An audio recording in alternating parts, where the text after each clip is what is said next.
Bem-vindos ao nosso Falando Nisso de hoje, nosso canal YouTube, com a pergunta de Maíra Brandt sobre por que a psicanálise tão frequentemente aproxima as homossexualidades da estrutura perversa. Pergunta muito pertinente. De fato, isso não foi uma invenção do Freud, mas da ciência sexológica da virada do século XIX, particularmente de um autor qual ele se inspirou para pensar a sexualidade, que chama Krafft-Ebing. No seu tratado sobre as psicopatias sexuais, o Krafft-Ebing falava dos homossexuais e dos invertidos, né? E entendia que aquilo era uma patologia, como o sadismo, como o masoquismo, como o transexualismo. Ele fez um catálogo das formas de sexualidade consideradas então anormais. O que muitas vezes a gente desconhece é que esse uso que o Freud faz da psicopatologia, da sexologia da sua época, era muito menos para confirmar o caráter desviante dessas modalidades de sexualidade, e muito mais para mostrar como a sexualidade humana é indeterminada. Ela é indefinida. Ela não tem um caminho que seria assim, o caminho normal, né? o caminho ótimo, o caminho em que todos deveriam assim confluir, e em relação aos quais os outros são desvios, são anomalias, né? São variações.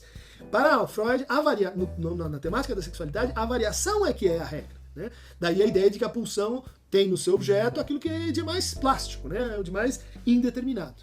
Mas mesmo assim, com esse reparo, e com o reparo de que nas intervenções reais, né, com casos de pessoas que serviam, que se consultavam com eles sobre a dimensão da homossexualidade, essa ideia de que isso é uma experiência patológica que precisa ser curada, ela jamais aparece, né?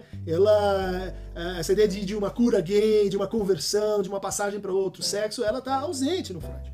Mas, então, o que ele dizia é que o neurótico ele tem na sua fantasia sempre uma dimensão perversa. Toda a fantasia do neurótico, e na sua pergunta você diz que a neurose seria o paradigma de normalidade. E eu discuto muito isso, acho isso um grande problema. Isso, no fundo, acaba com a noção de neurose, isso normaliza, vamos dizer assim, certas exposições da sexualidade, e que seria preciso reinventar o paradigma do que é o patológico em psicanálise para melhor enfrentar essa questão. Mas voltando, as perversões, elas precisavam de uma espécie de narrativa clínica de referência, né? Onde é que estão, então, aqueles perversos, né? Aqueles perversos descritos por Freud em vários momentos. Se a gente tira isso da dimensão de pesquisa, de teorização, do que nós estamos falando?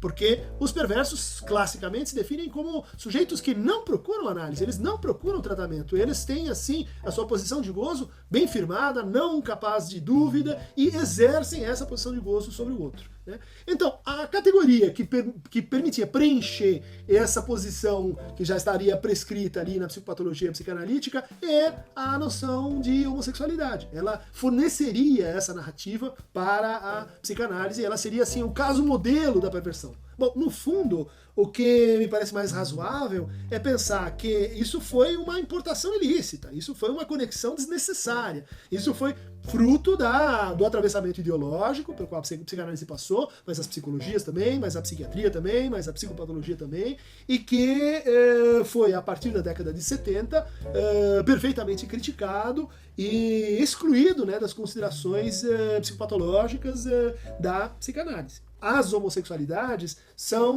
modalidades de gozo, são modalidades de escolha de objeto, escolha no sentido de escolha inconsciente, escolha da fantasia, né? Não escolha voluntária, não escolha assim que pode ser revertida quando eu quiser. É o que a psicanálise chama de fantasia, uma escolha inconsciente, né? Que te regula preferências, que regula modalidades de satisfação, traços que você vai procurar no outro.